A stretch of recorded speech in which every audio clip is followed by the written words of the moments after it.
2004ஆம் ஆண்டு கும்பகோணம் ஒரு பள்ளிக்கூடம் எரிந்தது. பல மாணவர்கள், பள்ளி குழந்தைகள் உயிரிழந்தார்கள். அப்போ எங்கள் கட்சி தலைவர் திரு விஜய் அவர்கள் அறிக்கை வெளியிட்டார். மடியில் வைத்து மகிழ்ந்த குழந்தைகளை இழந்தோமே, இது ஒரு எழுகை மணி, வேக்கப் கால், இதுக்கப்புறம் இப்படி நடக்கக்கூடாதுன்னு 2004 நடக்குது.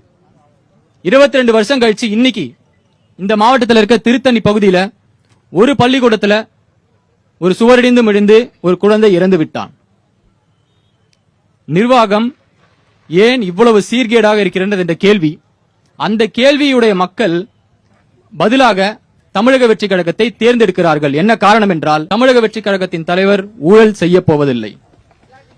இல்ல செய்ய போவதில்லை எப்படி சொல்றீங்க? அது என்ன? சமரசமான அரசியல் செய்ய போவதில்லை. இல்ல ஊழல் செய்ய போறதுல இது எல்லாரும் தான் சொல்றாங்க. எந்த அரசியல் கட்சி நாங்க ஊழல் செய்வேன்னு சொல்லுவாங்க?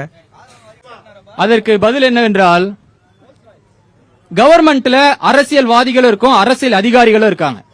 ரெண்டு சைட்லயும் ஊழல் நடக்குது. அதை யார் தான் கட்டுப்படுத்தணும்? யார் தான் அதை படிப்படியா குறைக்கணும்?